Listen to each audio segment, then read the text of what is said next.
There are foods so common in adult diets today that they quietly destroy your gut, hormones, and metabolism. If you're still eating these in 2026, you're aging your body faster than you think. Here are 9 processed foods adults should avoid. Number 1, sugary breakfast cereals. They spike blood sugar, fuel cravings, and drain focus. Number 2, processed meats. Hot dogs, bacon, deli meats contain nitrates linked to cancer and heart disease. Number 3, seed oils. Canola, soybean, sunflower oils drive inflammation at the cellular level. Number 4, diet sodas. Artificial sweeteners disrupt gut bacteria and worsen insulin resistance. Number 5, packaged snack bars. They look healthy, but are mostly sugar and refined oils.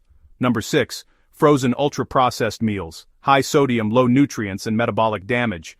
Number 7, flavored yogurts. More sugar than dessert, not probiotics.